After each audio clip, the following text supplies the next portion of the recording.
Please subscribe channel for learning. अस्सलामुअलैकुम, welcome to my YouTube channel. So guys, आज हमारा spoken English सीखने का सेकंड एपिसोड है।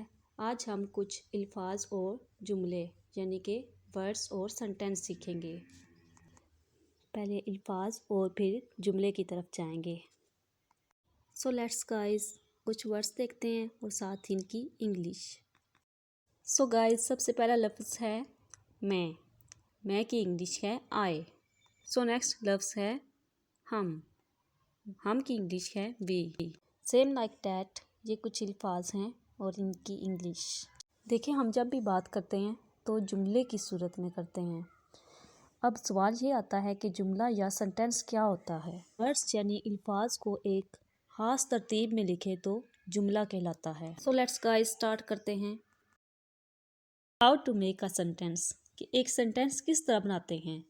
सो for making a sentence what we need, कि जुमला बनाने के लिए किस चीज़ की ज़रूरत होती है। First of all we need a subject, जुमला बनाने के लिए पहली चीज़ सब्जेक्ट है।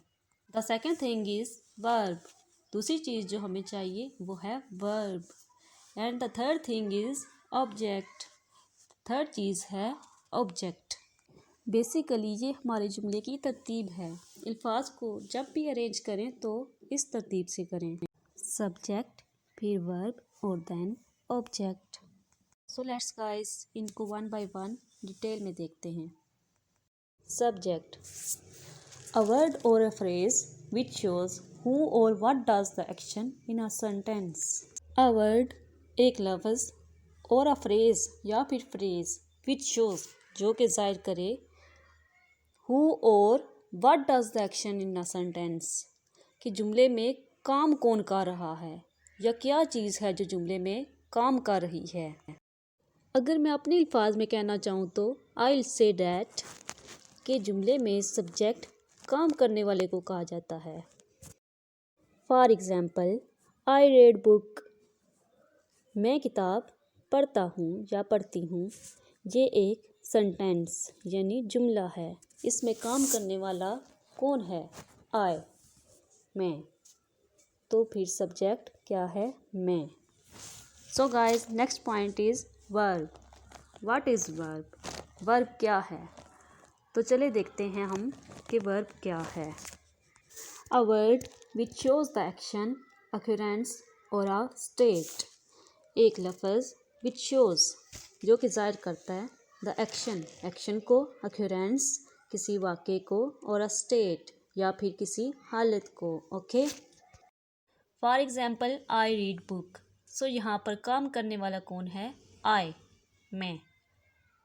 अब देखना ये है कि मैं करता क्या हूँ, तो मैं पढ़ता हूँ यानी कि रीड। रीड क्या है? वर्ब। सो हमारी तीसरी चीज़ क्या है? ऑब्जेक्ट, अ वर्ड और a phrase which is affected by the action of a verb. A word, एक लफ्ज़, और अ फ्रेज या फिर एक phrase which is affected by the action of a verb, which is affected, जिस पर किसी वर्ब का या काम का असर हुआ होता है। अगर मैं अपने अल्फाज में कहूँ तो वो ये है कि जिस चीज़ पर काम वाक़या हो रहा होता है, इस चीज़ को ऑब्जेक्ट कहते हैं। For example, I read book, मैं किताब पढ़ता हूँ। मैं काम क्या करता हूँ? पढ़ता हूँ। तो काम का असर किस चीज़ पे हो रहा है? किताब पे यानी बुक पे। तो किताब यहाँ पर ऑब्जेक्ट है।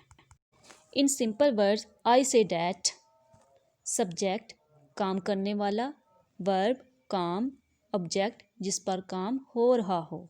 सो गाइस, जब भी आपने उर्दू जुमले को इंग्लिश में लिखना है तो इसी तरतीब को मद्देनज़र रखना है। आपने देखना है कि इस जुमले में काम कौन कर रहा है, फिर आपने देखना है कि काम कौन सा है, इसकी इंग्लिश लिखनी है। फिर आपने नोटिस करना है कि किस चीज़ पर काम हो रहा है।